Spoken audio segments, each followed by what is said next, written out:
So my topic is treason and conspiracy through time, based on Shakespeare's Julius Caesar.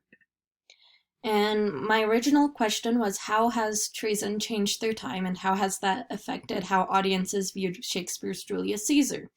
And as I was writing my research paper, I realized that it needed to change to how have treason and conspiracy laws changed through time, and how has that affected how audiences view Brutus's actions in Shakespeare's Julius Caesar.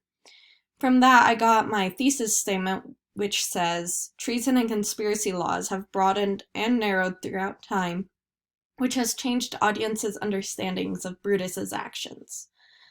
So the big takeaway from this is that audiences use their experiences to understand media they consume. So someone from the early modern period would view Shakespeare's Julius Caesar, and they would see Brutus's actions as treason because Brutus was acting against his authoritative figure. However, someone from ancient Rome, who, maybe they time traveled to see Shakespeare's Julius Caesar, they'd see Brutus's actions and go, well, if Brutus was truly acting on the people's behalf, it wouldn't be treason. However, according to this other law, it is treason, so it's a little bit of a toss-up. And then today, someone viewing Julius Caesar would see Brutus's actions and go, well, it may not be treason, but it could be one of these other proxy laws that can equal treason. So my sources for this are Plutarch's biography about Caesar's life and death, a letter from the Earl of Salisbury, which talks about the gunpowder plot in the early modern period, and a website from the U.S. Attorney's Office, which talks about the attack on Capitol Hill in January 2021, and then, of course, Shakespeare's Julius Caesar. And then my secondary sources are The Assassination of Julius Caesar, A People's History of Ancient Rome, which is a book by Parenti, which shows the people's view of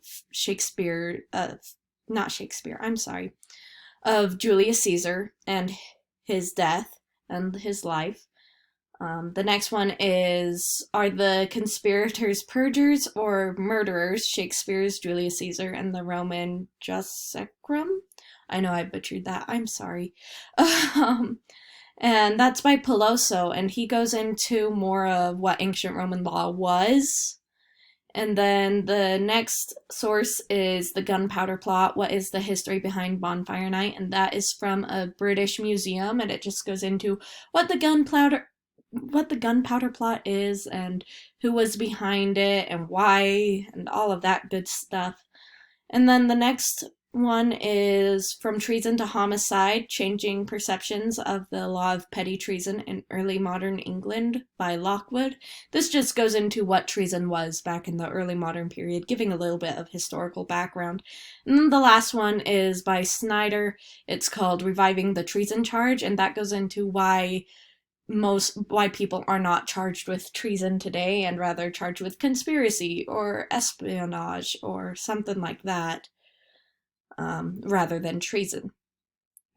And then the big question of, would I want to present this at the research symposium? I think that'd be an awesome opportunity, but I don't think that opportunity is for me because I just have a lot on my plate right now, and I don't think that I would be able to devote enough time to presenting this at the research symposium.